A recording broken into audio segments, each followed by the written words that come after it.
Our country. All of you know what is happening to our country today. That's why we're campaigning that you vote out this government. Back at the Ramadan. My own is a very simple one. We're here to talk about the future of our country. All of you know what is happening to our country today. That's why we're campaigning that you vote out this government. Because they've destroyed and are destroyed our country, Nigeria. Today we have insecurity across Nigeria. We have hunger across Nigeria. We have suffering across Nigeria. The only thing that is working in Nigeria today is bad news. Every morning you wake up is bad news. We're urging you to vote for a change and bring a new Nigeria where our children will be in school, our hospitals will work. Today, if you're sick in Nigeria, if you're a Muslim, you're praying to Almighty Allah. If you're a Christian, you're doing the same thing. Because we're now in a country where our president spends 360 billion to buy and refit his plane and spend 36 million in capital votes for Ministry of Health. 0.0116% of the budget, that's what he spent. So to attend to OEC, to attend everybody. There's nothing working. That money they're giving you is why there's no school. That money they're giving is why there's no hospital. That money they're giving is why there's no road. That money they're giving you is money. What we are desiring now is a Nigeria where a child of nobody can be somebody without knowing anything.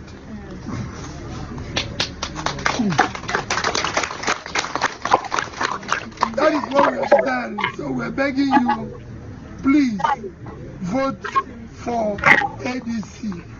It's a new party that is going to change the country. Stay there until your vote is counted.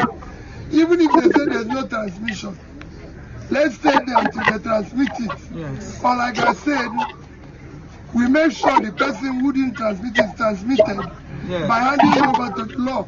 It's all part of transmission.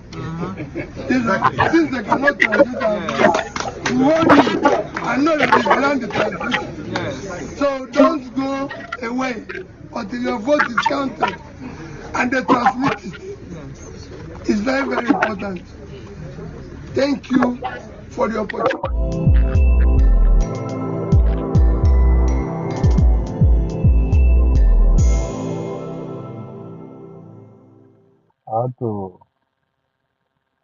Let's take these two quick questions, just 30 seconds each. There was a video in circulation recently about a former governor, current senator.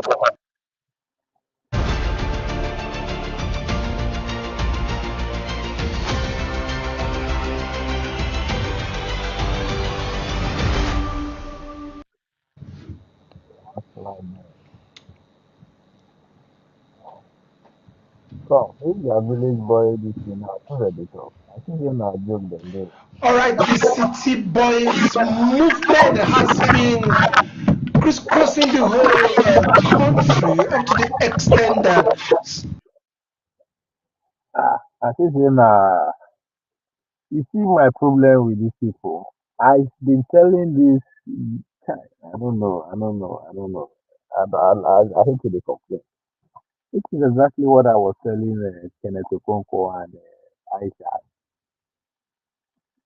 And I see no reason why obedient movement hasn't taken foot on all the primary and secondary schools and university campuses, market here across Nigeria. I see no reason why. They say, oh, don't worry, oh, do change. And that will come out and hit you on your Facebook. Now, until when city boys start now they want to, they don't know say those ones now money they want, they want pass around.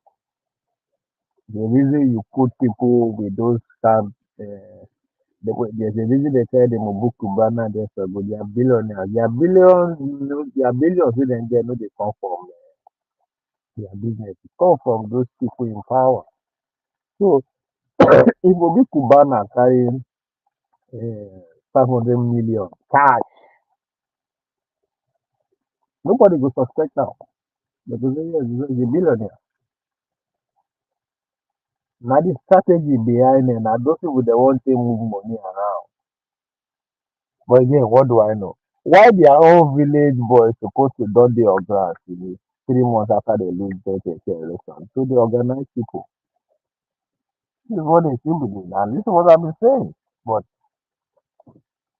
they just can't get it. That's why they tell say, I don't know where now money they no get. I've been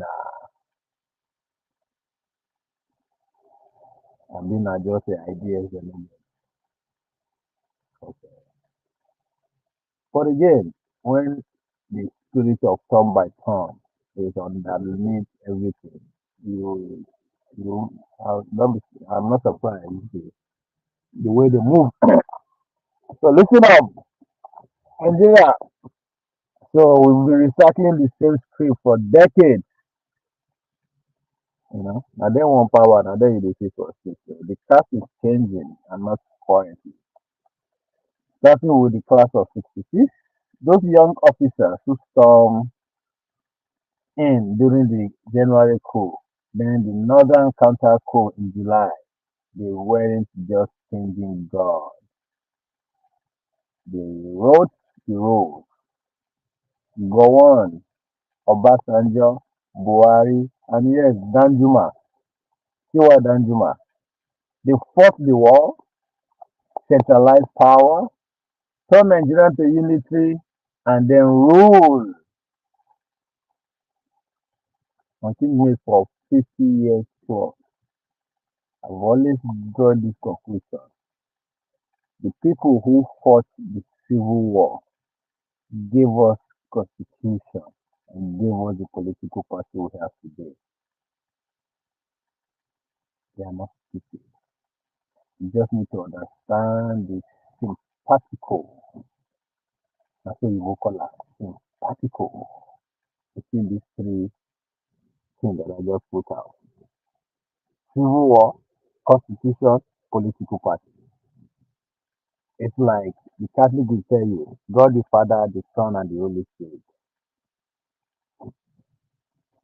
So when I see people come out, they scream, electoral reform. You people know the thing. That they write the rules. People when they that they go meet, they harass when they change the rules. How? You know say they contract the rules to a third party. Make I change the rules wey go affect me without finding am. I mean, I don't understand. But again, when you understand the spirit, again, I understand turn by turn. So it is gradually going from what? For the civil war, they wrote the constitution, they wrote the constitution to bring the country to they fought the civil war to bring the country to make the country one. I mean, they don't want me Biafra go. Right? They wrote that constitution to make sure say that unity is not negotiable. This is their word, not mine. Right? Then they founded the political party to keep them in power. They write the rules and regulations of all the political parties, including the constitution, everything that underpin what they call Nigeria today. This class of people now then put them together, and you think you can beat them by doing the same thing that they are doing. Nah, no matter the book where they teach you, common sense to tell you otherwise. It's not going to happen. They are following their script. They form city boy, they form village boy. You now get money. This is a money game. Anyway, we will continue. So declare these people, the Gowans, the Obasanjo, the Buhari, the Danjuma, and then see the hold the country. That they are class. They fought the war, centralized power, turned Nigerian unitary, and then ruled for 50 plus years. They became the ruling elite, fused military, political, business, and traditional together. Oil rent flowed in from every nation corner. They patronized networks, locking, ethnic balancing, they keep the pace going. You can say it's an illusion of it, but shit, is any counter elite anymore. They came in as a counter elite, they took power, young boys and girls. You are like this. They took power. Today they are no longer counter elite. They are now the system, the guardians who guided their own gate. Fast forward to 2020, right? That's when because they fought when they fight the civil war, they head on to it. They make sure they engineer the process to the point that get to 2000. They write their constitution to get it to that point. They fight finish the civil war. They write the constitution to get to 2000. Then when they suppose give power to another counter elite. Remember when Comrade Omoye dey shout like small pikin because they use the head enter me dey shout dey protest there. Na him be bragging right. But 2026 challenge of information. By now, if you never know say na use dem use una, then I don't understand. Can't help it.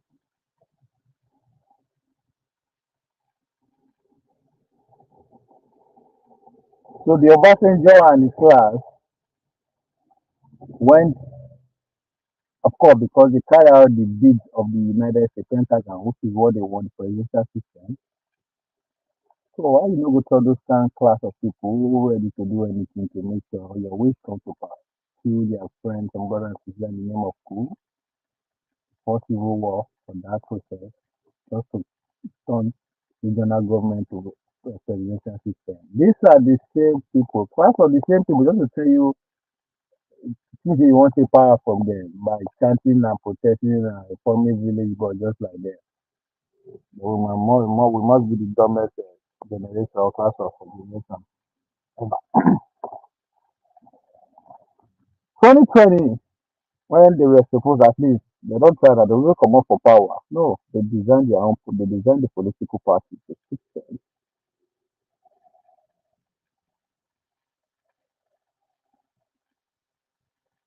So around that 2000, Abacha died. Abdul Salah hand over power to Obasanjo. Yeah, the same class of 52. They set him as a civilian president. The Fourth Republic begins. Everyone here, democracy is back. So that is what they use. Those they use, them a comrade wey they use go dey protest for Lagos. Those people wey dey behind the scene, they write the script as a journalist, as a pundit, as those ones that compensate them. They leave those wey dey chant for street. Again, na their bragging rights. Anyway, let me come back. So hand over to Abuja, yes, that's still class. The Fourth Republic begins. Everyone said democracy is back. But if you look closer, because an elite managed transition. That's why the people wey dey start revolution, they don't understand what it means. And they are just screaming it without any plan to bring it to fruition. There's nothing going on. But the elite, they are moving again. They will manage the revolution, however una think say will come, but it's not going to come through violence the way I see people are moving. It's just going to expand. So 1999, they managed the transition, right, from democracy. That's what they did. The old guys, they recycle themselves into suits and agbada. PDP, PDP power, PDP power. For in the country, PDP share the money. They dominated Godfather everywhere. They are still here. They are still dey very, they are still there. As far as I'm concerned, that party never die. Party is still very much here. But we shall saw as we move on. We will saw. We will see. So Godfather as a man, Tinubu building Lagos machine, other in the S, class of 99, they can't call them as it. Because of that, you know, it's not that the Tinubu class and the rest of them push those class of users of power, no. They in a way just use themselves. Just yeah. So what that did was to produce more elite like them, which metaphorically called elite overproduction. And they are still getting into the game. Business people are making more money. The billionaire class the numbers are increasing. More things are springing up everywhere. More street, more people are getting more street credibility. Political people are becoming more political conscious. Tech is producing billionaires. So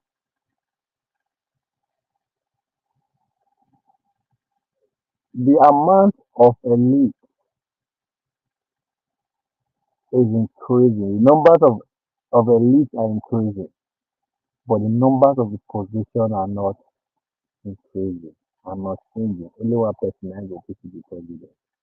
only one person go fit be governor of the state, only two senators, only one person go fit be chief justice, IG. Meaning, these are positions that just pretty much are becoming just too sizable for them. We're not even talking about the general masses who, because of this overproduction, because of the greed within themselves, is pushing more and more people into the poverty cycle. But who cares about them anyway? They don't count.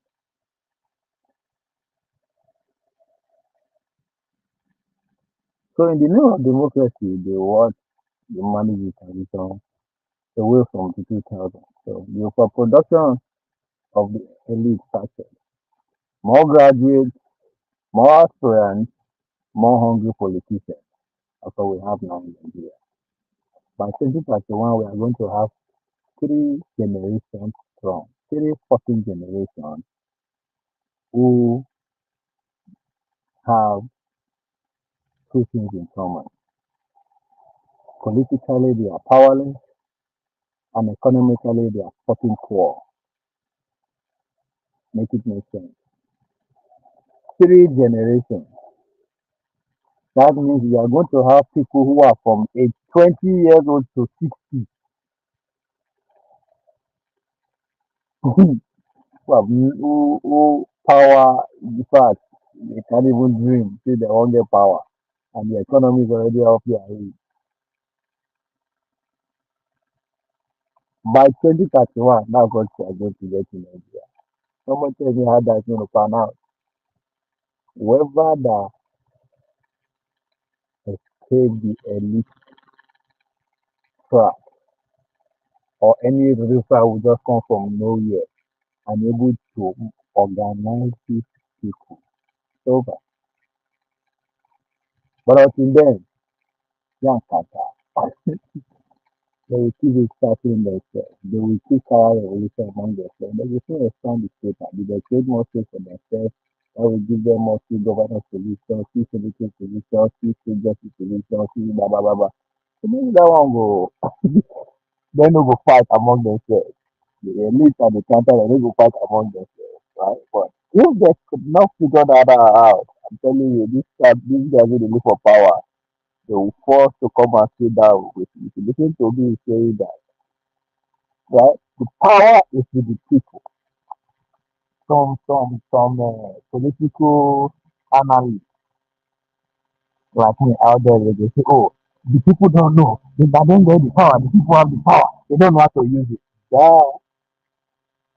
Okay. But when at what age do you start understanding that yes, you actually have power?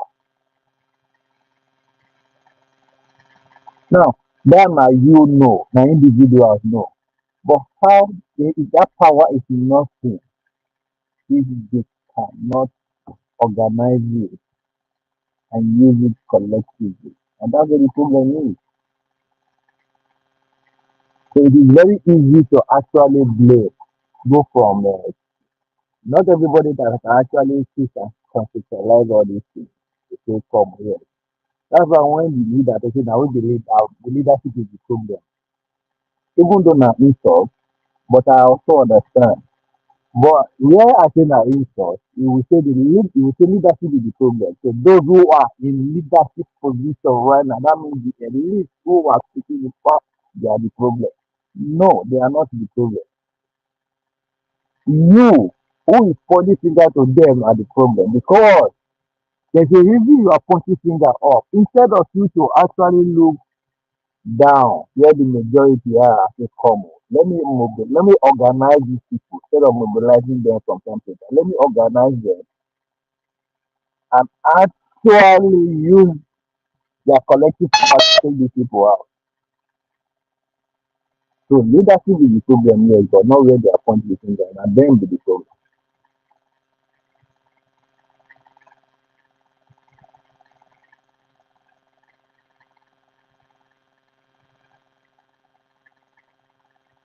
Pum, pum, pum. I'll come back to that.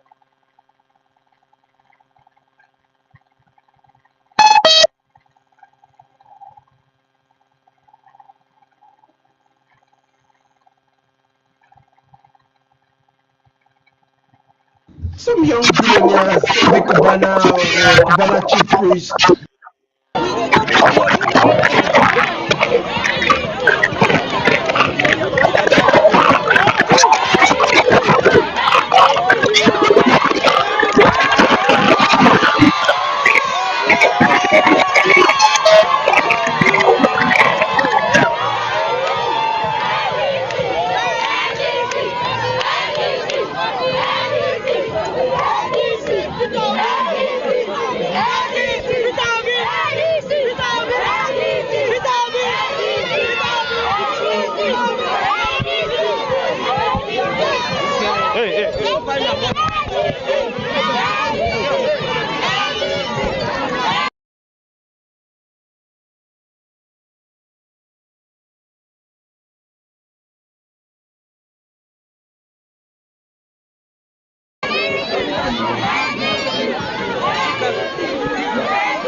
Thank you. Please, we want you on Saturday. We are here with some of our major leaders. Senator Abaribe is here with us.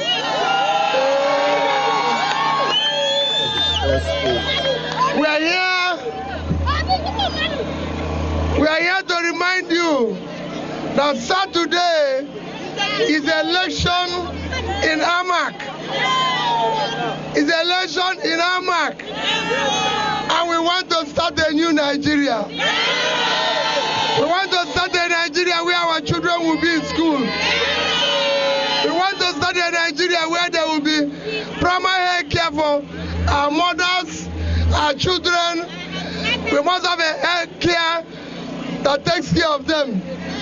We want to start a new Nigeria where, look at all the road, look at the road coming here. We want to fix the road. That's why we're here campaigning. We want a Nigeria where a child of nobody will be somebody. Where they will start stealing public money so that this can work. Young people can have a job. That is what Moses is campaigning to be the chairman of Amak. Dr. Mo is a PhD holder. Dr. Mo is working hard. He will change Amak. He will make it work. So we're begging you to ensure that you vote for Dr. Mo. Please, he's our candidate. Go out there on Saturday, they'll come and give you money. Do not take their money. It's your money that they've stolen. It's your money that they've stolen. That's what they want to give it to you to vote. And when you vote them, the trouble will continue. Are you not tired of suffering? Thank you, and God bless you.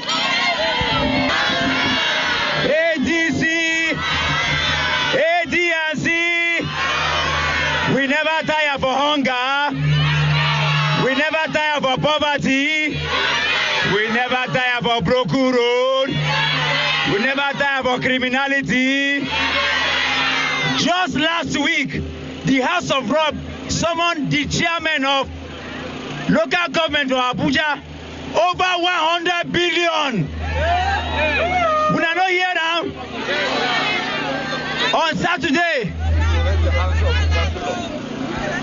Saturday, things will begin to change. How many of you know Atlas here?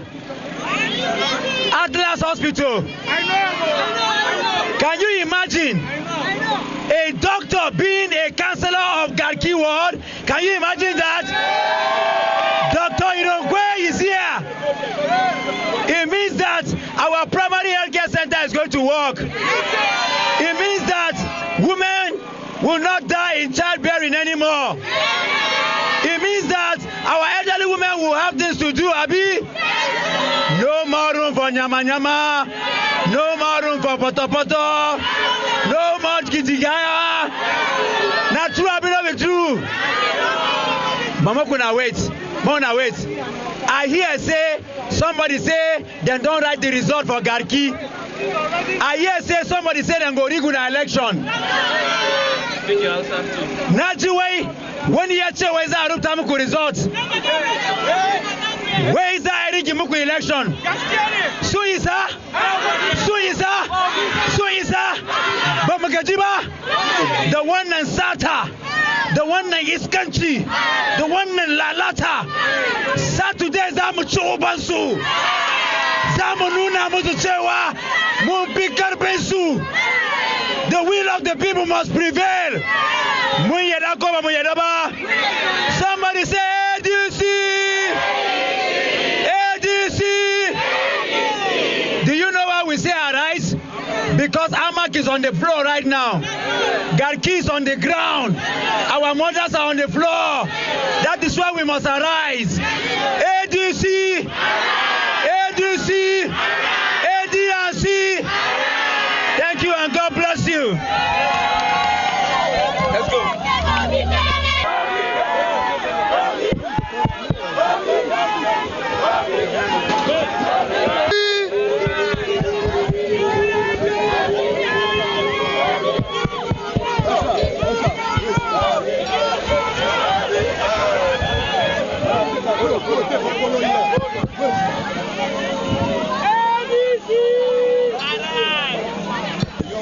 ADC! ADC!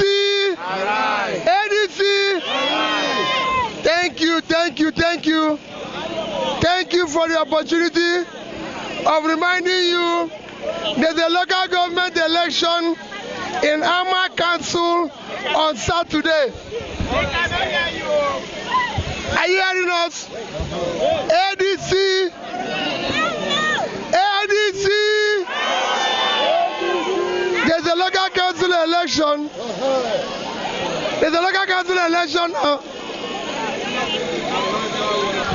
Please go out and vote for ADC. Go out and vote for ADC.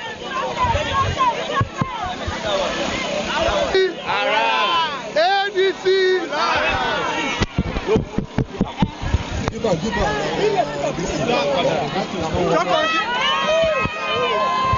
ADC. ADC. Please, there's an election coming up on Saturday.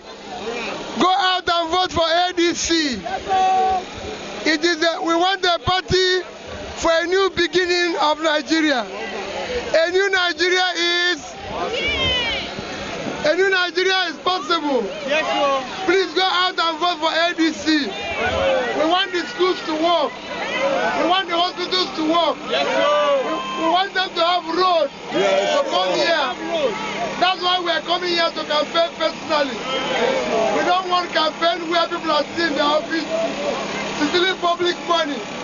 We don't want a Nigeria where a child of nobody can be somebody. Yes, look at our mothers. We want them to go to hospital. Look after these young ones who are going to be leaders of Nigeria tomorrow. Please go out and vote for ADC. Thank you and God bless you. Thank you, sir. ADC.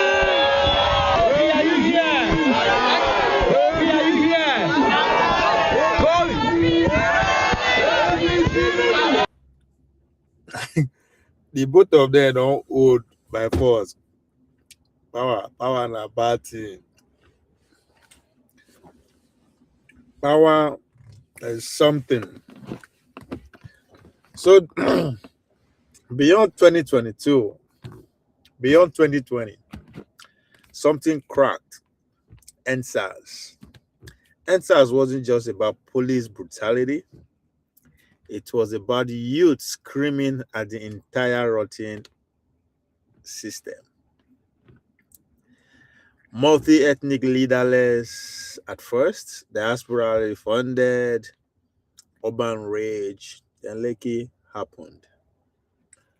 Blood flowed, but the network didn't die. That's what the elite actually know. Not that every other person could say it, no, but they know that the network that put that shit together is still very much alive.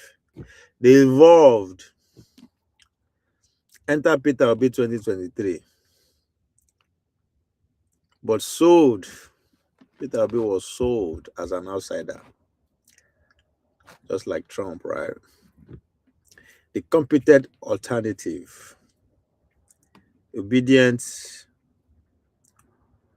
wasn't a party. They are not party loyalists, even up to now. That's the problem they're having with ADC, kinda. It wasn't anti-elite fury.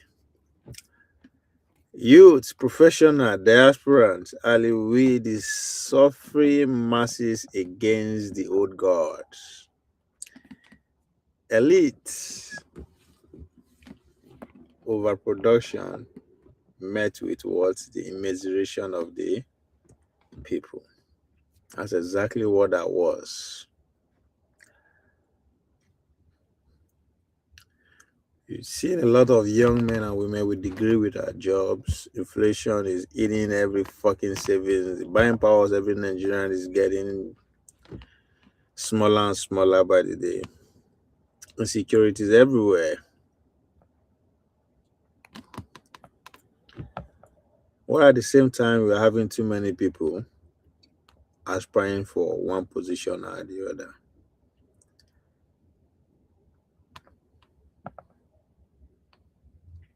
So, where we did today? Where are we in 2026? The reading class are still fighting back, harder than ever. The defections, oppositions are getting weaker by the day. Electoral machinery. They tighten shit up for 2027. They just got 209 billions thanks to the protesters. Obi is now in ADC. Or where it's going to end up, we don't know yet. It's all about the tactics, right? It's not the end. So the question isn't if the change comes. It's whether the 2020 class can organize beyond rage into real power. Or if they will get co-opted again, just like they did in the 2000s, during the transition from military to Agbada.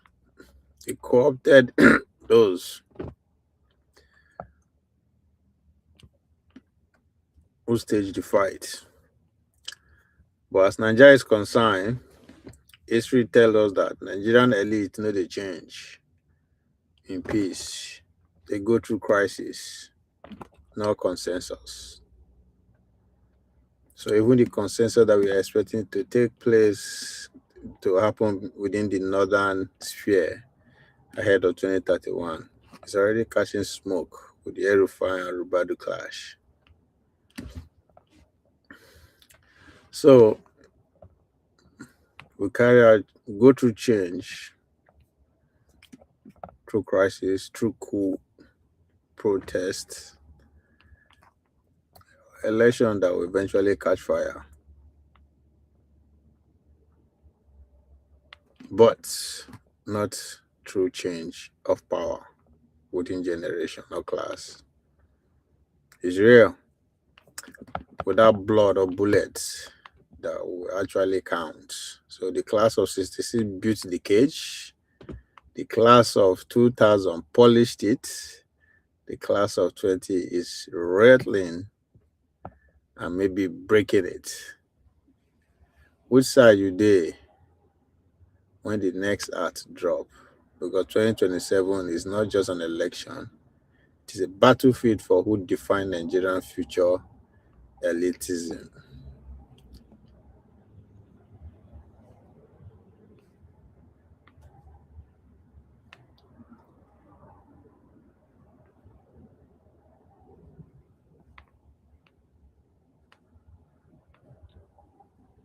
So, class of disease, the young guys with guns who put the January coup, the bloody July counter coup, Gowon, Obasanjo, Buhari, Danjuma, IBB. They didn't just seize power, they redefined it. They fought the civil war, smashed the federalism into unity control via the constitution, and turned the oil money into petrol empire for decades. They had the system, military rules by the day, kingmakers by night. Even in the civilian clothes, they called shots. They weren't counter elite. They become the ruling elite that everyone else had to bow to or beg for. So when you come back to the 2000 era, the Abacha's gone, Abdul Salami step aside, and who takes the helm? Obasanjo, class of citizens in Agbada, Fourth Republic, launched with the chairs. But it was no revolution. That's one thing that you have to give it to these guys. Maybe because they have the experience of the Civil War, they know how to smooth things over. So they did the switching over very smooth. PDP was their platform, was all locked down. Godfather rules. Tinubu was one of those beneficiaries of those godfatherism from Lagos and everywhere else. So the old general recycled into president and senators.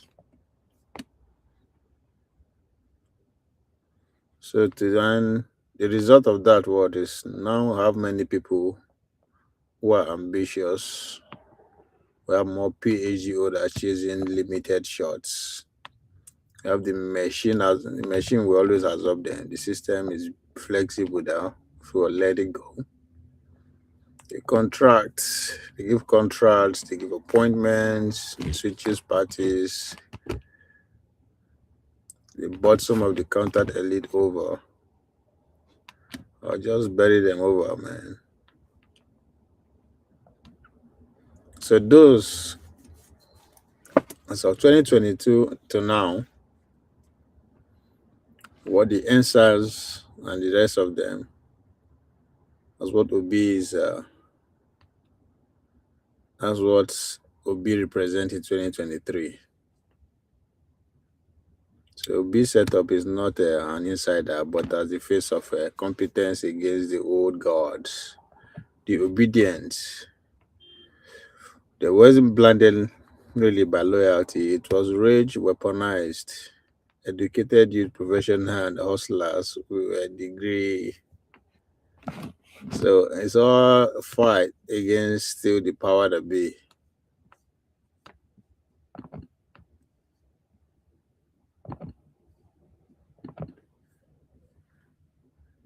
How far they will go. Good. How relevant is the CSO's mobilization and protest over this issue if the National Assembly is still sticking to its guns? Now, we are calling Mr. President not to sign Lawyer, that tissue always paper make me laugh. called law. He should not, because one, the government derives.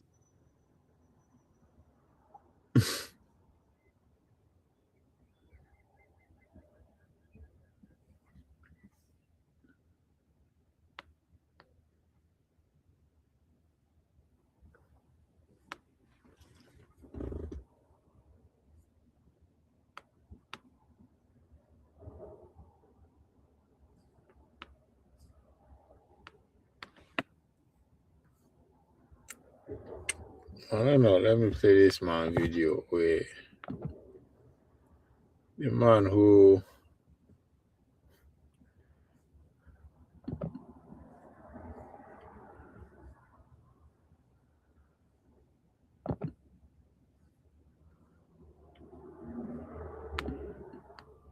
committed to the health of our people.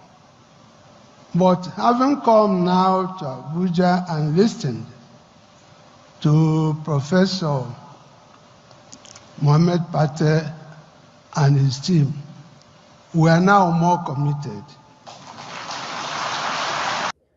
come. Why nobody talk about this man, self? Nothing say this man no fit be our president. This Pate, this guy, this Big Gates, rather man.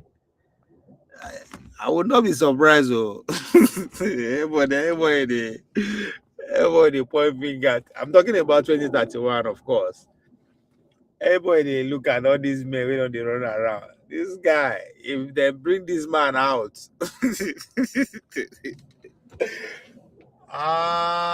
anyway, we can leave that conversation for where they first. So the traditional rulers, The Minister of Health, Mohammed Pate, he's from Bauchi. I've been having a conference. of Nigeria will now go home and work harder than before. But I must tell you, Mr. President, that personally, I don't feel very happy because you were not here in the morning. There were several speeches. We listened carefully. I listened to the opening address by His Imperial Majesty, the Oni of Ife. And he was gingering all of us to work as a family, to work as a team, to see Nigeria as one. And then I said, maybe this is good. But when you look at it, this same Imperial Majesty is arranging to confer a very high honor on Sunday Igboho, who in my own part of Nigeria in the southeast, we see him as a counterpart of Nnamdi Kanu.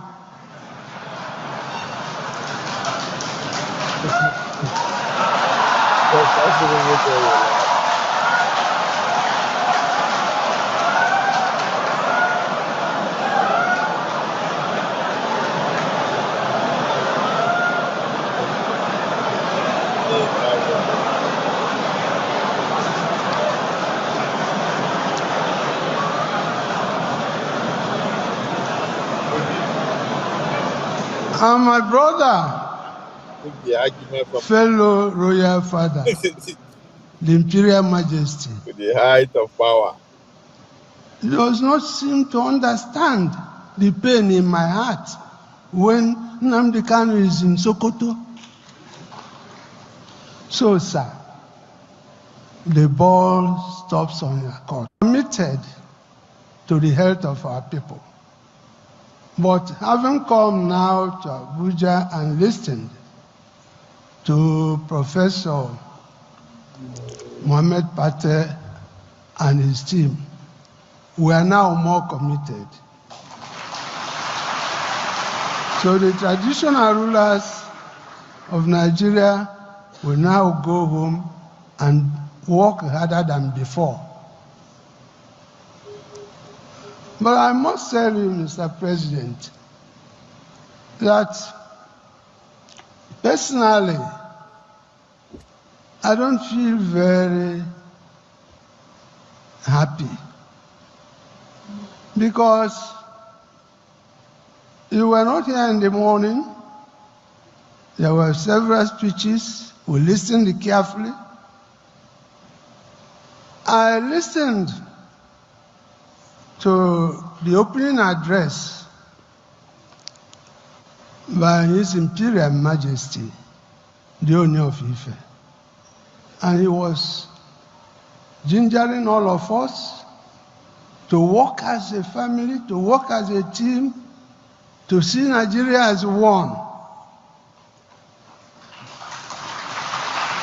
And then I felt maybe this is good. But when you look at it, this same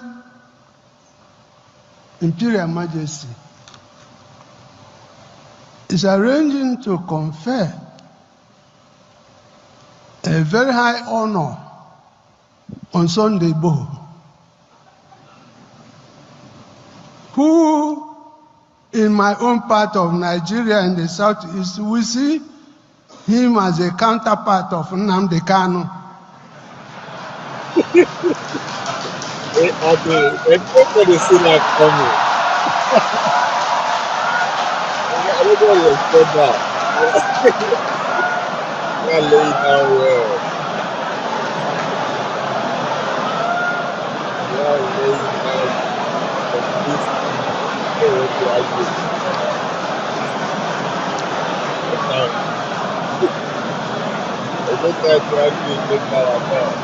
And my brother, fellow royal father, the Imperial Majesty,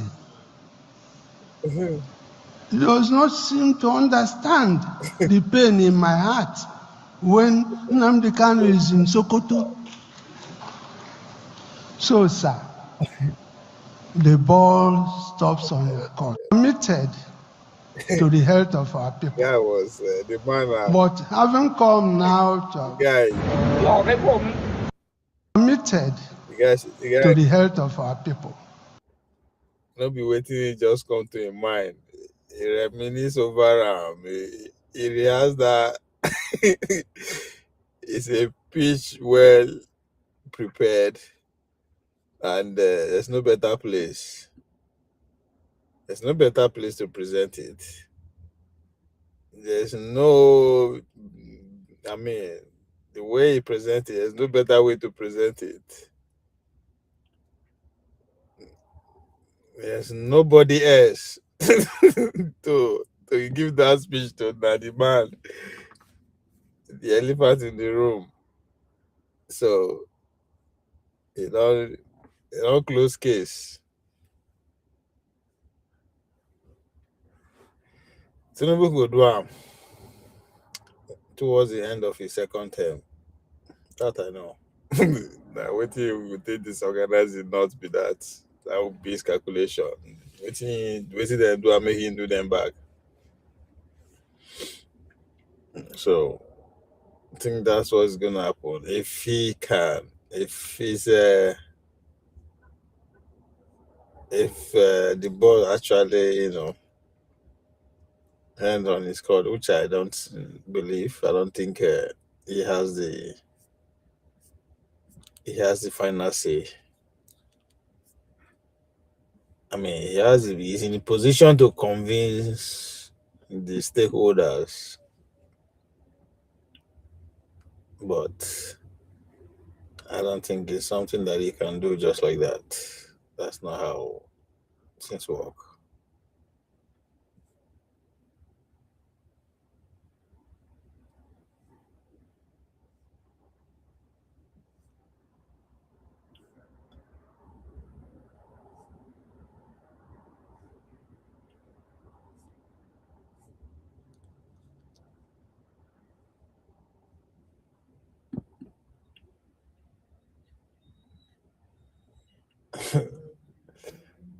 That is my. Who is in charge? Who is in charge? Okay. The greatest Nigerian people. Greatest Nigerian people. Greatest Nigerian women. Greatest Nigerian youth. Greatest Nigerian men.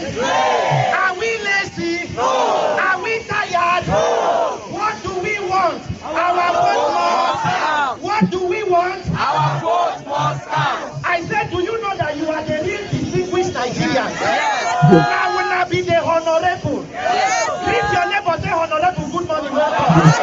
Distinguished, welcome. Distinguished, I greet you. All right, are you ready, Nigerians? Today is our final push. Listen and listen very well. Nigerians will not tolerate mischief. We will not tolerate mischief. We will not be held hostage by the National Assembly. The National Assembly must work for the Nigerian people. It will not be weaponized against us. Akpabio, the Senate President, and Tajuddin Abbas must do the right thing. What do the people want? Real-time electronic transmission of results. From here, this is the People's Parliament. We are going to pass our own bill. And when we pass, now waiting them us. Are you ready, Nigerians? If you support the motion, if you feel go down, may you go down, so that they go see you well. Nigerians, distinguished Nigerians, are you ready? Honorable colleagues, are you ready? If you support the motion for the movement of mandatory real-time electronic transmission of results, say aye. If you are against it, say nay. Can you hear me well? Nigerians, are you ready? This is the Nigerian People's Parliament. The voice of the people is the voice of God. Anybody that goes against the people is going against Nigeria. And we will resist you. If you support the motion for mandatory, real-time, electronic transmission of polling unit results, say aye. If you are against the motion, say nay.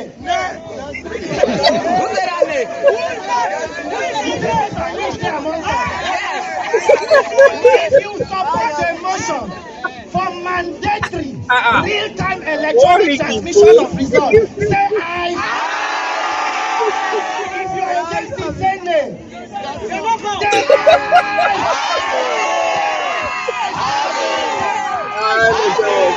Electoral malpractice, say your time is up. Election rigging, your time is up. Vote buying, your time is up.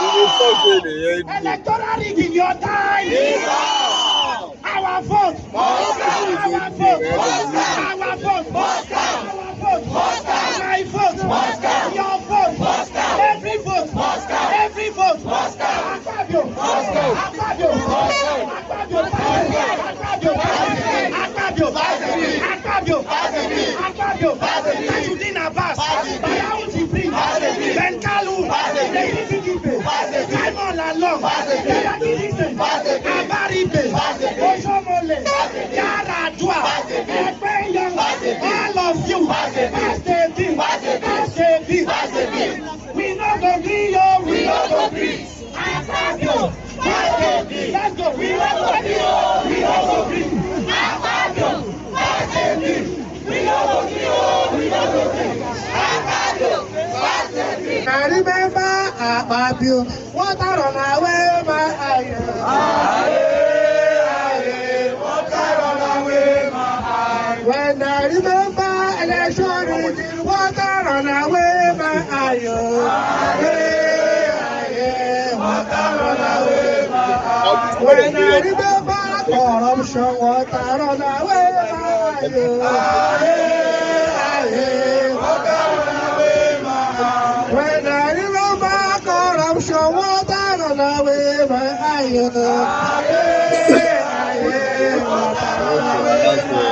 Greatest Nigerian people, greatest Nigerian people, fundamental Nigerian comrades. Well, let me first of all thank the organizers of the second phase of finance. We were here last week, we were here last 2 weeks, before the Senate called emergency sessions. All the partners in this finance, I thank all of you. I represent lawyers in defense of democracy. We will continue to defend democracy. My name is Okele Kingdom now. and the conventional lawyers in defense of democracy. We have always been here. We will continue to support what is right in this country. We will continue to support and advocate for rule of law.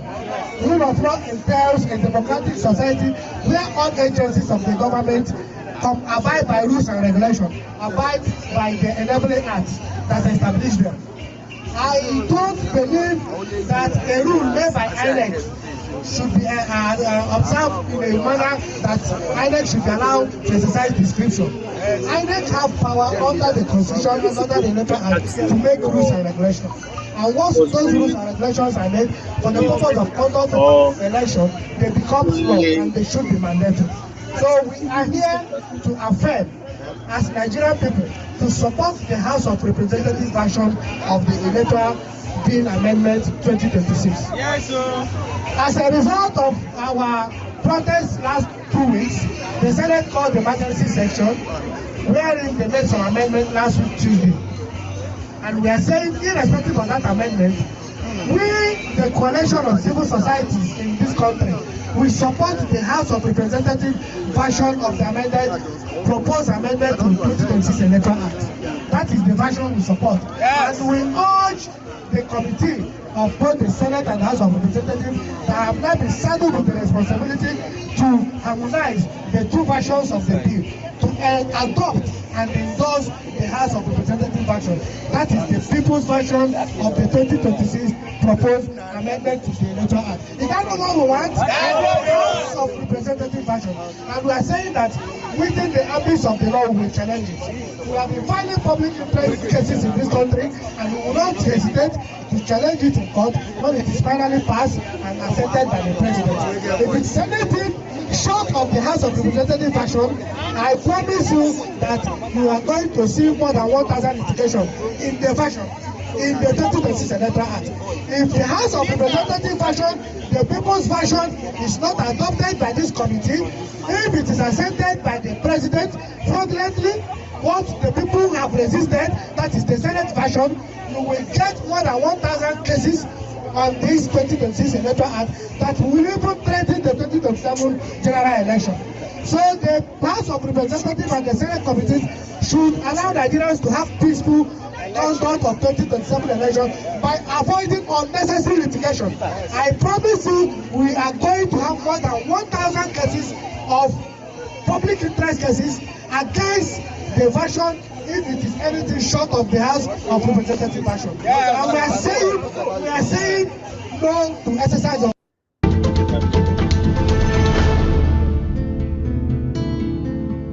First tonight, a dramatic showdown on the floor of the House of Representatives has reopened one of the most sensitive questions in Nigeria's democracy: how election results are transmitted and who controls that process.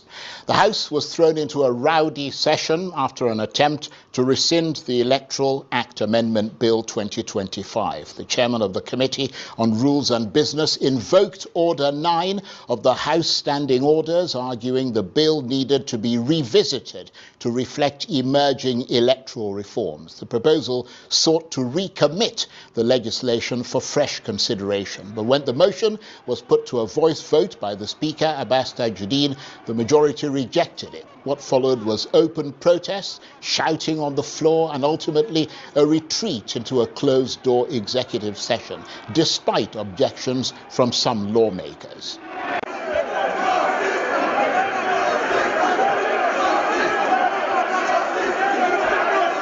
Where there is successful transmission, the transmitted results shall have the same effect with the physical from EC8A. That's all Nigerians are asking for.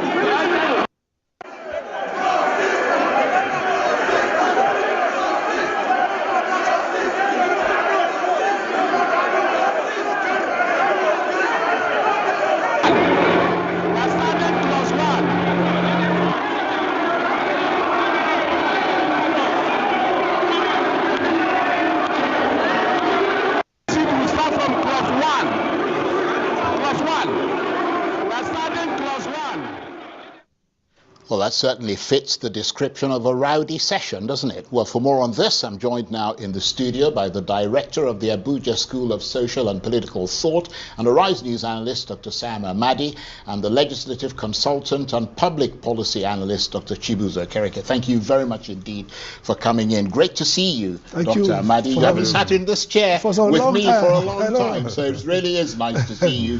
Chibuzo, of course, is an old regular on this program, but thank you to both of you. What we witnessed on the House floor, was that routine legislative consideration or a red flag moment for Nigeria's electoral reform process? Okay, two things on procedure. I mean, you've said this is rowdy session. We've seen rowdy sessions across the world, but there's some coherence about rowdy sessions. So, but this looks like people in the motor park agitated. That's not, it doesn't speak well. But again, this National Assembly has been, distinguished in deviating from norms. So I used to be a special advisor to Senate President on strategy and understand what goes on. At this level, where there's discrepancy between two houses, passage, this bill has been passed. What they expect as reconciliation is either or. So they choose this version or that version.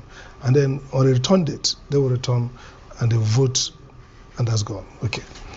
But of course, the Constitution allows them to self-regulate, and so their orders may be out of form. But again, there's something anomalous about passing your own version after due process, after first, second reading, passage, committee stage, you pass, they pass a different one, and people now come back to change it. So the procedure they've adopted, and that also speaks to the one we had with the declaration of state of emergency, where they couldn't use the normal, process, and then they passed it wrongly as well.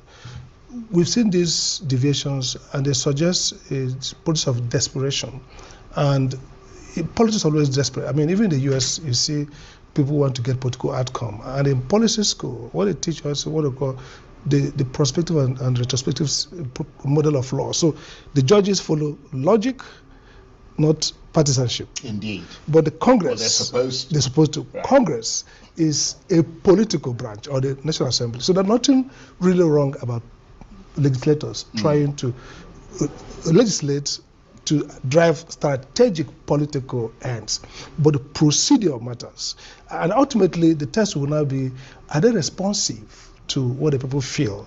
And that's why, no matter how the dispute about what's democracy ends up classically as responsiveness to citizens. Indeed. And that's what is missing in what has been playing out so far. Dr. Chibuzo Okereke, I wonder what your thoughts are on that. You're a bit of a legislative expert, and every time we have issues at the National Assembly, we drag you in here, and are always the beneficiaries of your considerable knowledge about these things. The bill had already been passed, as Dr. Amadi said.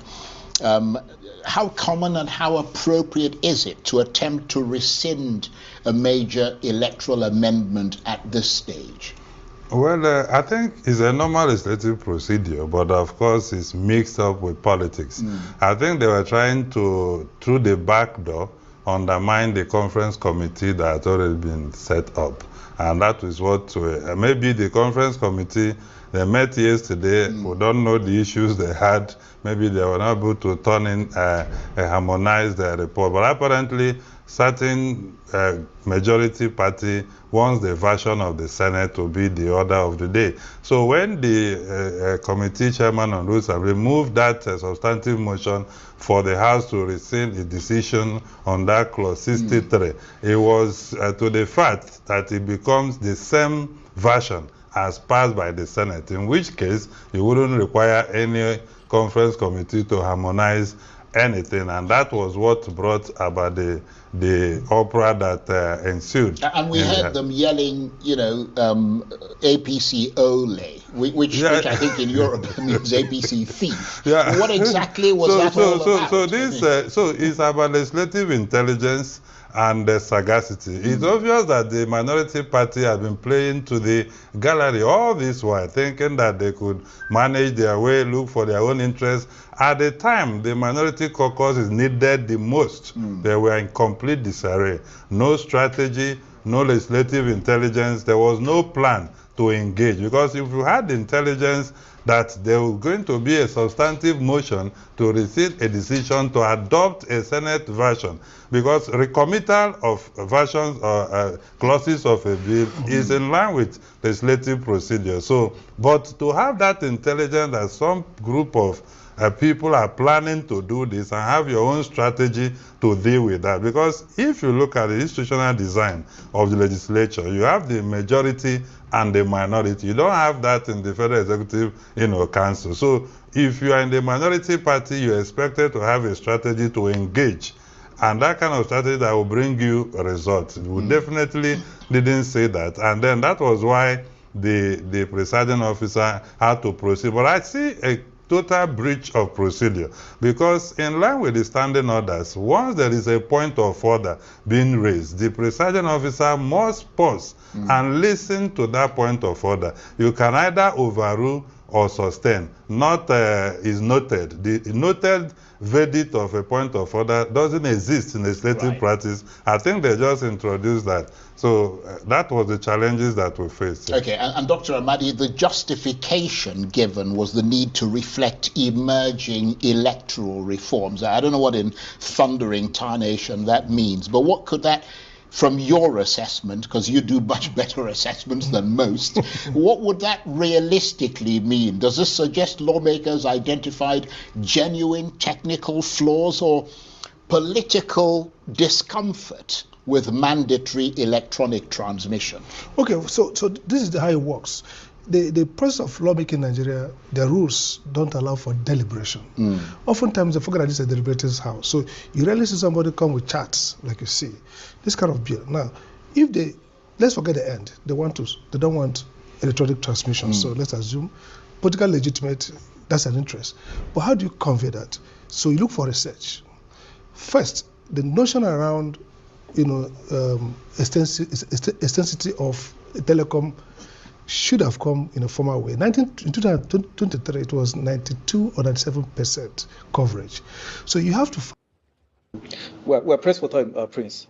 These few questions, I need us to do it rapid fire. The Commander-in-Chief is seeking re-election.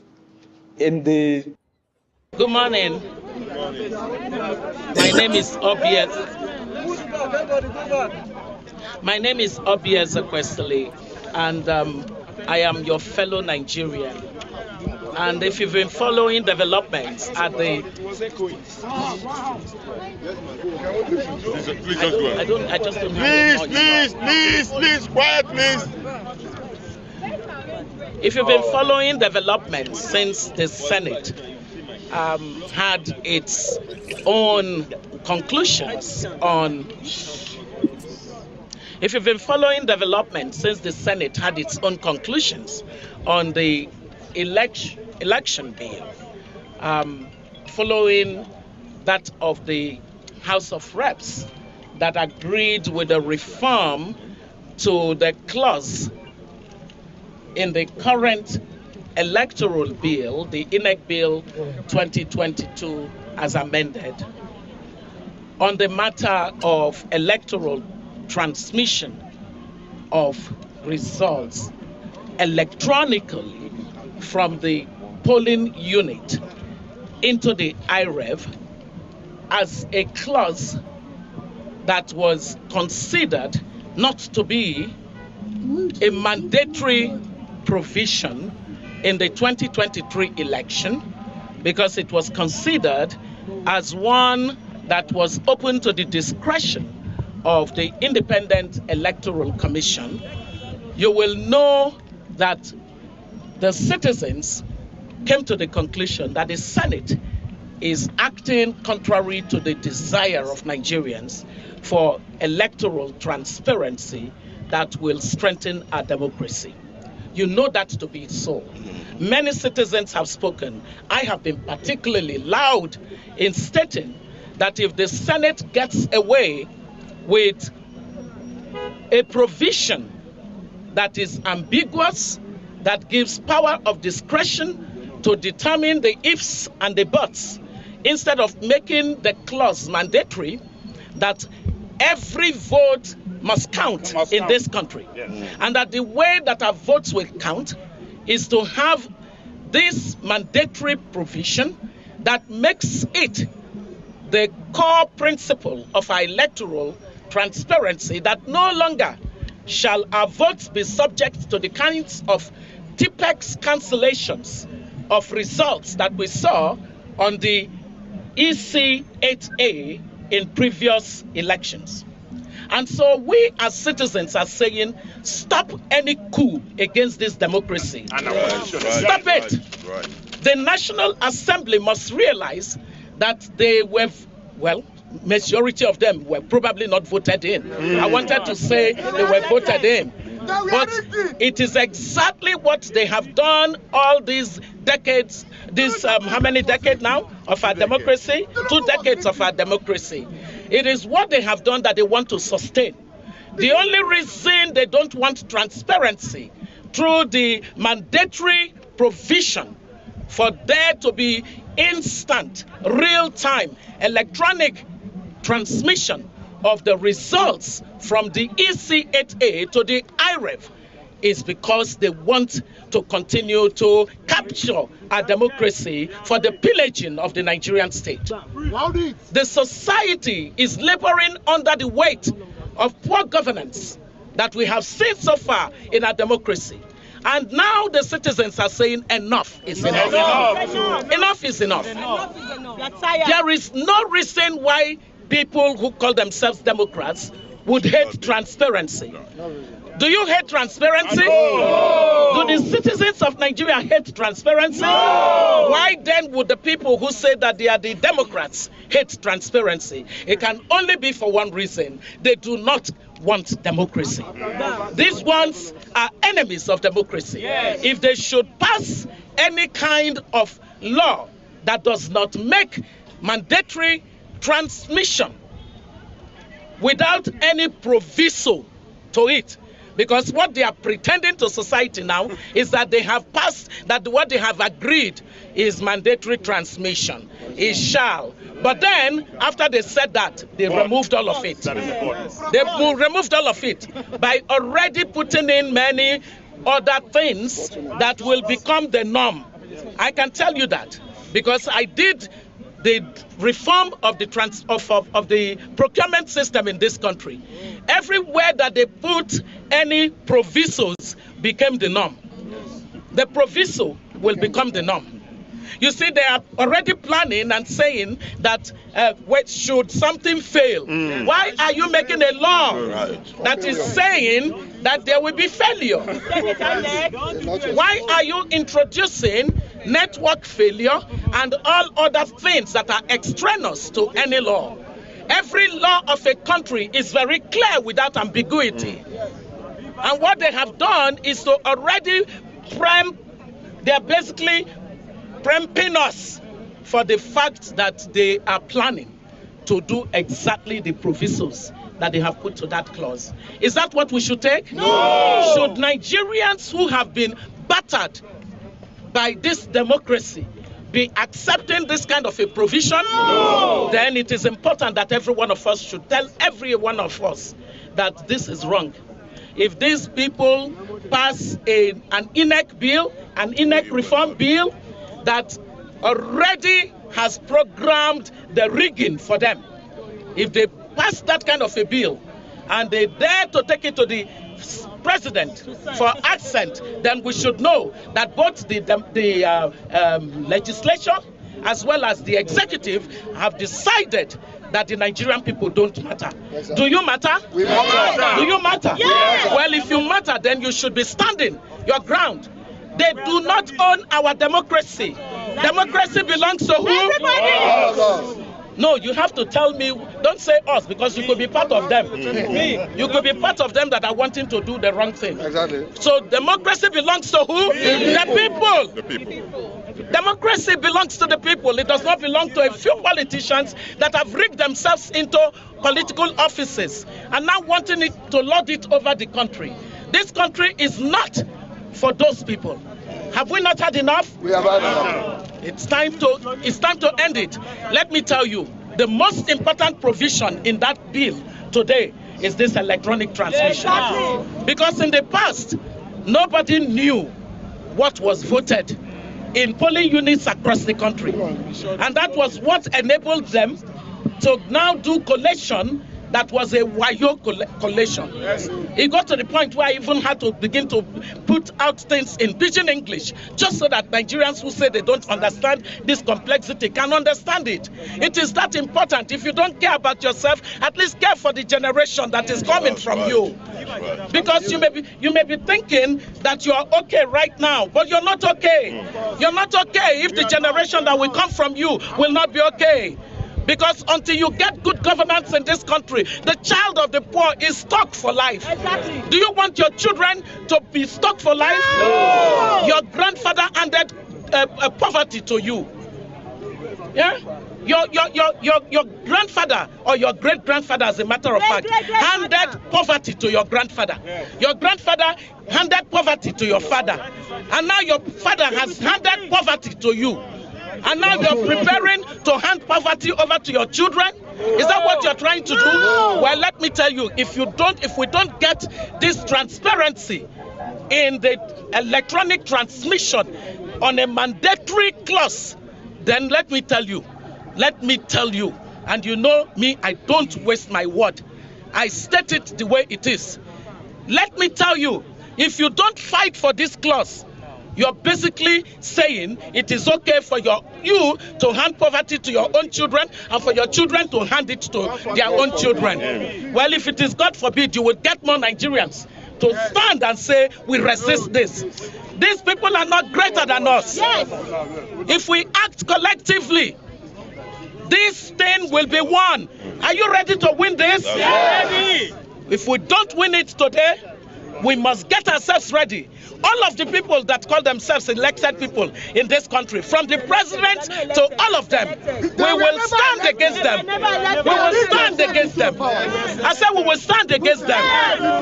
So my summary is this, for you the media, you must let it into power. So don't say he was elected. I want you to just know that the summary point this morning is that we, members of the credible election team, have come today to let it be known that any election that lacks credibility will not be acceptable to the Nigerian people. 2027 must not mark the end of our democracy. Because if the people that have put themselves into office dare to test the will of the Nigerian people, we will let them know that in collective action, we will stand against them. We will confront their nonsense, because citizens have had enough of this nonsense. Just look at Nigerians are killed without there being any consequence. How are you going to continue to agree to that? I was saying recently that nobody even talks about the fact that there is no power in the country. No electricity. Nigerians have adjusted themselves to that failure. Is it correct? It shouldn't be. And so my final word to you is, state it clearly. The text that the House of Representatives passed, is that not the text we want? Yes. That text that the House of Representatives passed, electronic transmission, real time and mandatory, not subject to any discretion by INEC or anybody. Thank you very much. God bless you.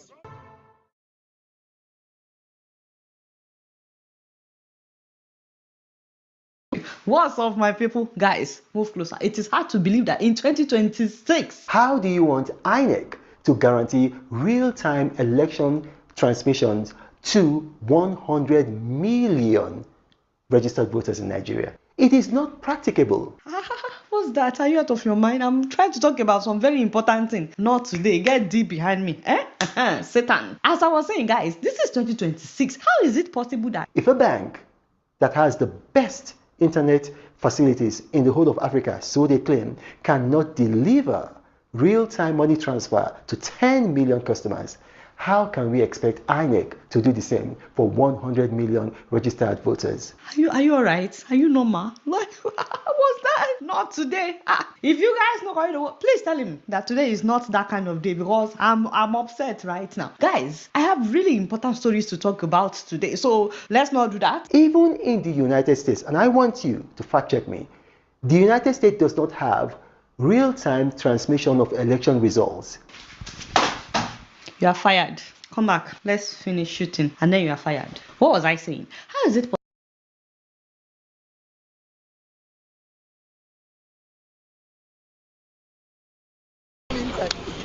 I agree to that. Somebody, when they escort me, asked me, say, how will we make sure, say, all these promises where in they make, in go keep her? I'll give her one assurance.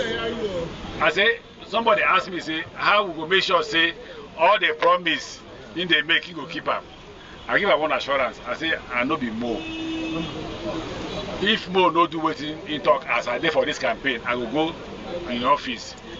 If you know green listen, I will begin attacking for newspaper. Yes. And the promise I give her now, I will go fight her.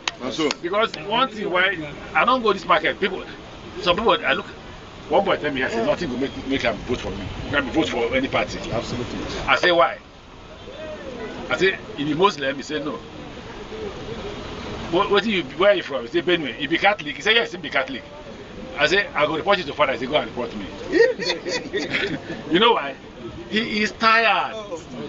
The fact he say I get voter's card, but he's tired. He's tired because 4 years again, chairmanship candidates will go down like this, make promises, nothing. But you people are the problem. You are the problem. When they come, you gather. When they come, you gather. What are you gathering for? If you hold them responsible, they will not be doing what they're doing. Most of them who come out here, they come out to ask you for votes. Because when they get there, they will share the money with those who are sponsoring them. I am not sponsoring anybody. I will be surprised if Mo will do the same like them. Mo is an agent of change. Absolutely. So for the first time, try us. Try us. If you know the funny thing, if you vote for Mo and they swear at me before the general election, we will come. So if we come again, say, we vote for Mo, see what Mo do, we will give you. So you have grounds to test us. I beg, when I help us just vote for Mo and see how things go change. May God bless on that. Thank you. Building material market. Today we come here. They like to speak the English way we create because it's sweet pass the one way we both do them. And material market no they hear English, now money they hear, no be so. What we want now, say make we do market, make money so that we can take care of our family. I don't want to talk too much because one of our fathers there with us.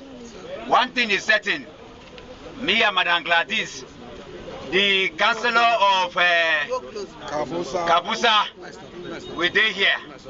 No be so? I know say una dey suffer. I know say una no get road.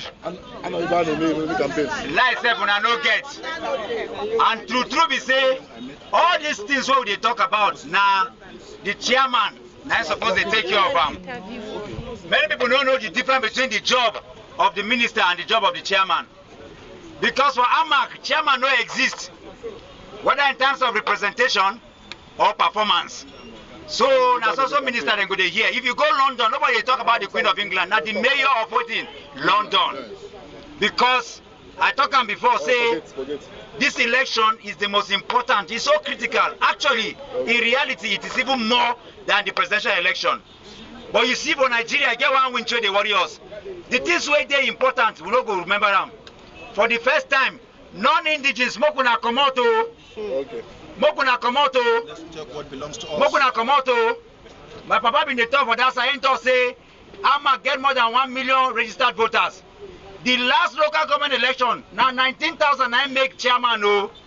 This time around, we want to have at least 200,000 to 300,000 votes. No be so? That's and Kabusa alone will give us that vote. We know the strength of this market. One thing is certain, I'm not going there to go and steal. I'm going there to ensure that we have what we call an open government system, transparent system, accountability system. All this is why they talk. If I don't do, I'm not at home, my papa.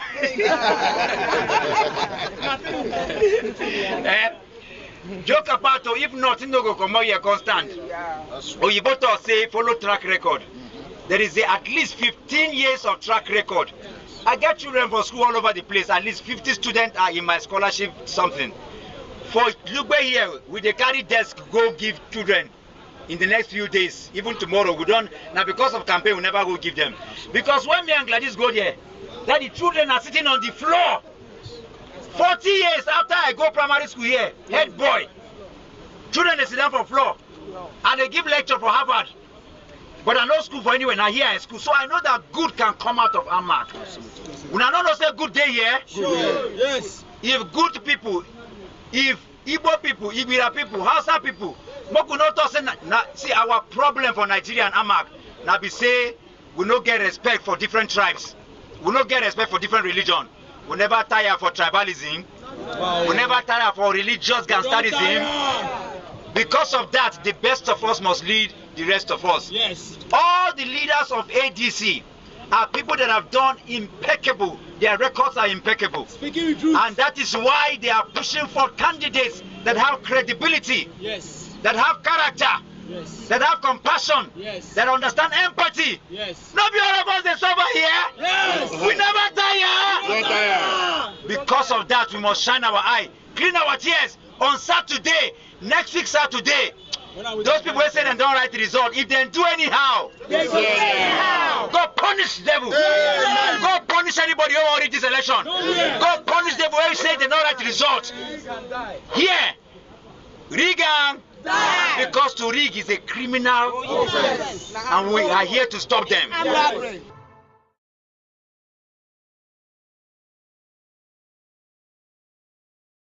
Because if the federal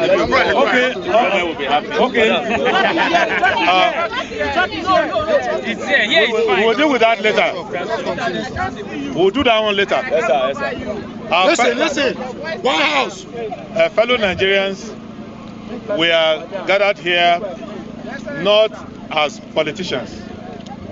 We are gathered here as citizens who are concerned about what is going on in the country. What we are discussing is not politics. We are discussing citizenship. Yes, sir. What the National Assembly is seeing today, with all of us in front of them, is what they ought to be seeing every day. There is no parliament you go in the world where the citizens are not found in the gallery and around the parliament making one case or the other. So this is not a protest. This is participation in democracy. And many more Nigerians should make this a daily activity. Whether you are concerned about water, air quality, education, whatever is the subject matter that concerns you for that day, you have a right to come here and remind our constitutional representatives that they have zero power except the power they are exercising on our behalf. Yes, that's number one. Yeah. Number two, what we need to understand is that we have a history of people rigging elections. But what the present administration is doing, and the National Assembly is enabling them to do, is that they are not content to rig elections. They want to rig the rules of the election. They want to make election rigging part of the law. So what we are fighting for is not just one clause in one bill. We are fighting for the principle of freedom. What the Tinubu administration is doing to us, and Akpabio is leading the National Assembly to do, is that they want to reverse our independence. That independence we labored, our forefathers obtained from the British. They want to become black-skinned imperialists. And how are they doing it? They have no skill in governance. They've shown that already. But they don't want to live the same. And they want to make election to be an empty ritual where the citizen knows that I am just coming there like a prop in a movie. I don't count. The script is already written. And that is why President Tinubu said when he was coming, the power is not begged for. You don't beg the people for power. You go and grab it like a pickpocket, like an armed robber. You grab it, you snatch it, and you run with it. And the citizen of Nigeria, in his mind, will do nothing. What we want them to know is that we can lose on the issue of governance, because we know that next time a better government will come. We can lose on the mismanagement of our resources. We know that when we hold elections, we will correct it. What we cannot lose is our sovereignty. We cannot lose our sovereignty. We cannot be a people who are not free in our land. So this movement for credible election is not a political movement. And don't assume, because Nigerians have a Messiah problem, don't assume that there will be Obiese Kwesele coming to fight for you tomorrow. There will be Israel Buba fighting for you tomorrow. This is not how you are going to be free. How we are going to be free is that as we are doing it here, you do it in every part of your community. Yes, sir. If you lead a church, you make it a sermon. If you lead a mosque, you make it a sermon. Wherever you are, if you are a leader of a community, because there are 3 principles implicated in what we are discussing. Our government is saying, through our law, that we are honest people, that we cannot do anything fairly. And we have been doing that to our people for a long time. A student who goes to write an entrance examination is not sure that what he does in the exam will determine the outcome. A person who goes to work doesn't believe that what he does at work will determine his remuneration or promotion. Everything we do in our society, our leadership, have made dishonesty a national character. And Nigerians, we are not dishonest. It is a dishonest leadership that we have. Secondly, that we cannot be fair and just. Already, the government has taken over all the resources of the country. They've appropriated all the wealth of the country to themselves. They have captured all the governors that people elected for the variety that they brought in the election. They've now approximated and unified everything into one singularity to serve one man, one system. Now, they want to make election a foregone conclusion. And this is a country where the government says they have arrested coup plotters, and that the coup plotters will face death sentence, life imprisonment, other punishment. And the government itself is a coup d'etat. Yes. So we cannot allow for them to assume that we are quiet.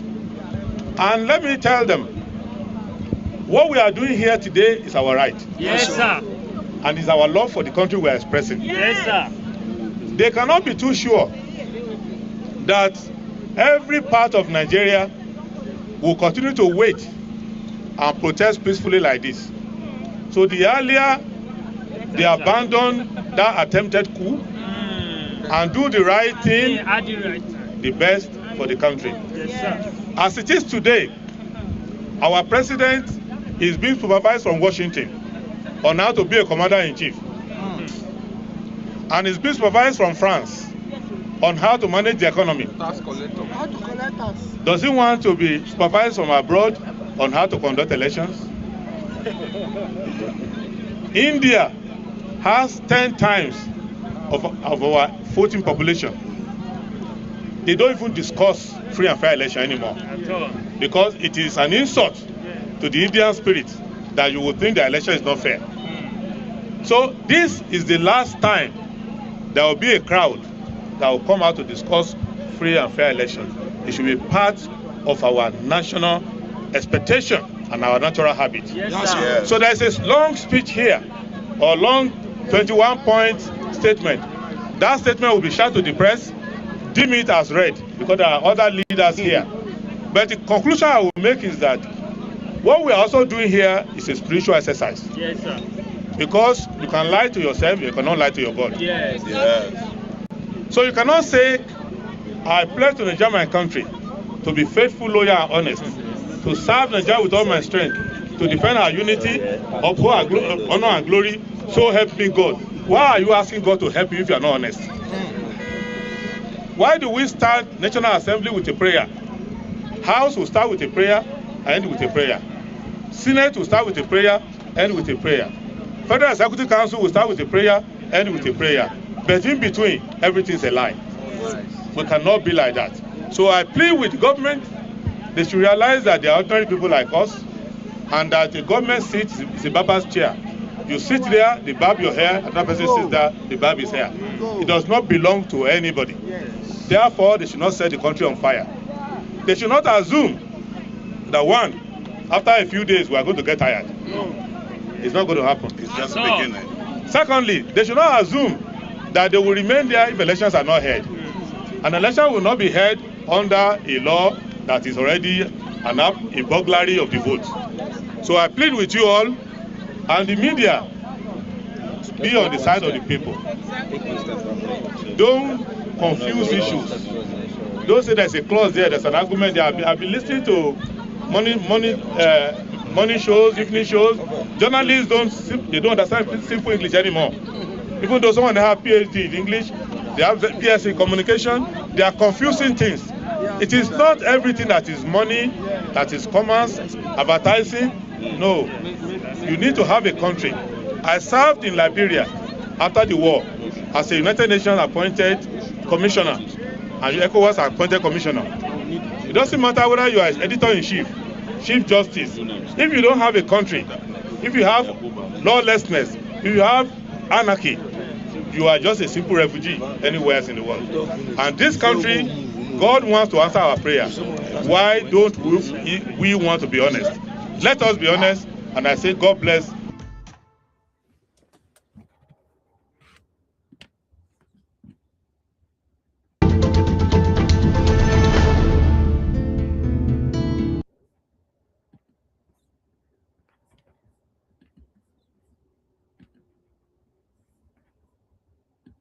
You are doing. The essence of democracy is to have, very solid brainstorming discussions committed to national development and nation building, the stability of the nation. It's not as important as the history aspect of this. What is crucial is the fact that you manage the process to the extent there will be no confusion, no disenfranchisement of Nigerians, and that we are all going to see democracy flourish. It is time that we have confidence in our system. No matter how good a system is, it's managed by the people, promoted by the people, and the result is finalized by the people. In fact, for final results, you are not going to be talking to the computer, you are going to be talking to human beings who will announce the final results. And when you look at the crux of various arguments, maybe Nigeria should question our broadband capability. How technically are we today? How technically will we be tomorrow to answer the call of either real time or no? And as long as you appear personally as a manual voter in any polling booth, but ballot paper is given to you manually, you decide in a corner and fingerprint, thumbprint the party of your choice, you cast your vote without hindrance and any interference. Ballots are subsequently counted manually, sorted and counted manually. It's just the arithmetic accuracy that is entered into from easy. It's still manual, essentially. The transmission of that manual result is what we're looking at. And we need to avoid glitches. I'm glad you did. Interference, unnecessary hacking in this age of, computer inquisitiveness. Nigeria will be there. We will flourish. We will continue to nurture this democracy for the fulfillment of our dream for prosperity and stability of our country. I thank all of you very much.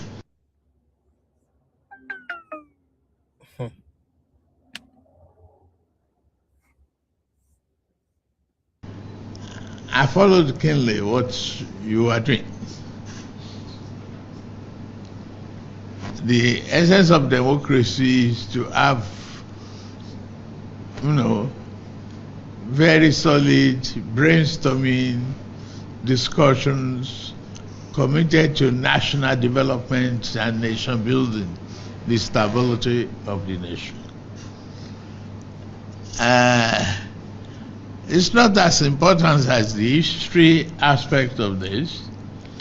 What is crucial is the fact that you manage the process to the extent there will be no confusion, no disenfranchisement of Nigerians, and that we are all going to see democracy flourish. It is time that we have confidence in our system. No matter how good a system is, it's managed by the people, promoted by the people, and the result is finalized by the people.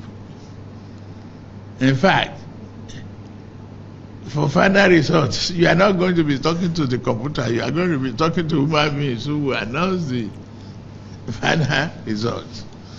And when you look at the crux of various arguments, maybe Nigeria should question our broadband capability. How technically are we today? How technically will we be tomorrow to answer the call of either real time or no? And as long as you appear personally as a manual voter in any polling booth, but ballot paper is given to you manually, you decide in a corner and fingerprint, thumbprint the party of your choice, you cast your vote without hindrance and any interference. Ballots are subsequently counted manually, sorted and counted manually. It's just the arithmetic accuracy that is entered into from easy. It's still manual, essentially. The transmission of that manual result is what we're looking at. And we need to avoid glitches. I'm glad you did. Interference, unnecessary hacking in this age of, computer inquisitiveness. Nigeria will be there. We will flourish. We will continue to nurture this democracy for the fulfillment of our dream for prosperity and stability of our country. I thank all of you very much.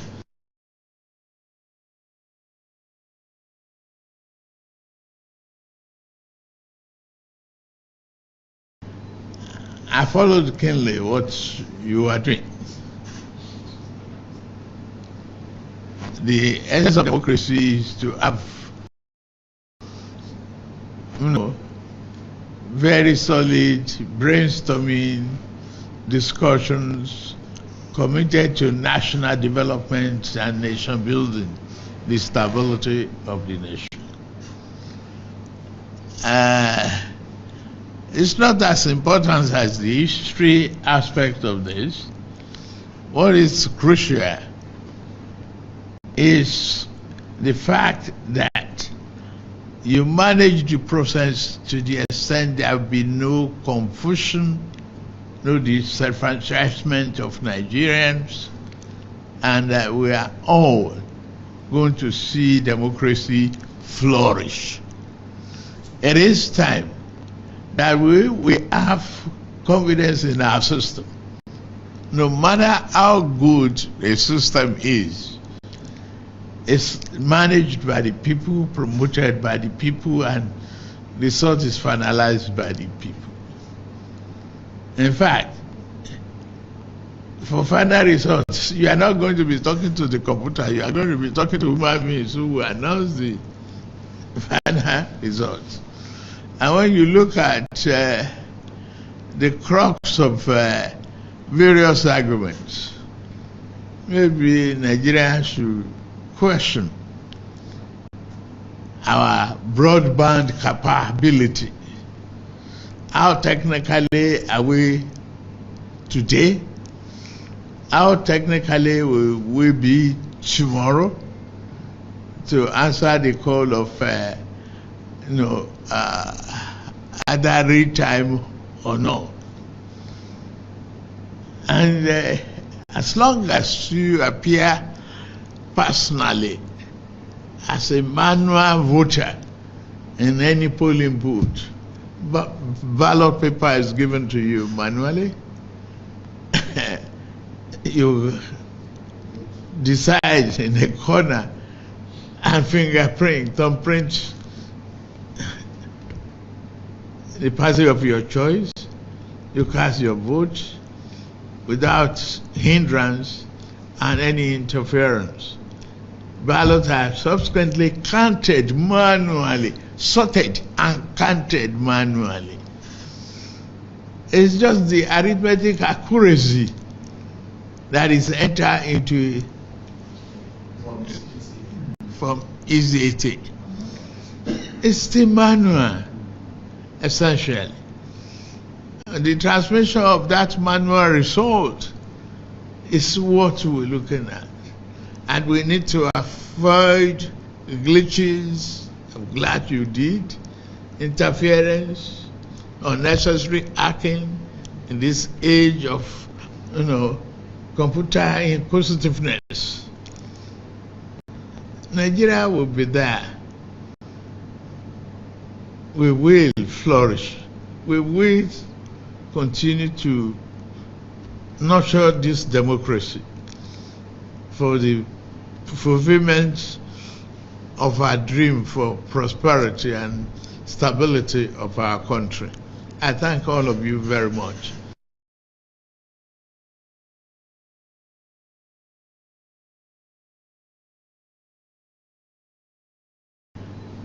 I followed keenly what you are doing. The essence of democracy is to have, very solid brainstorming discussions committed to national development and nation building, the stability of the nation. It's not as important as the history aspect of this. What is crucial is the fact that you manage the process to the extent there will be no confusion, no disenfranchisement of Nigerians, and that we are all going to see democracy flourish. It is time that we have confidence in our system. no matter how good a system is, it's managed by the people, promoted by the people, and the result is finalized by the people. In fact, for final results, you are not going to be talking to the computer, you are going to be talking to human beings who will announce the final results. And when you look at Once again, I'm Mohammed Sani Musa, the crux of various arguments, maybe Nigeria should question our broadband capability. How technically are we today? How technically will we be tomorrow to answer the call of either real time or no? And as long as you appear personally as a manual voter in any polling booth, but ballot paper is given to you manually, you decide in a corner and fingerprint, thumbprint the party of your choice, you cast your vote without hindrance and any interference. Ballots are subsequently counted manually, sorted and counted manually. It's just the arithmetic accuracy that is entered into from easy. It's still manual, essentially. The transmission of that manual result is what we're looking at. And we need to avoid glitches. I'm glad you did. Interference, unnecessary hacking in this age of, computer inquisitiveness.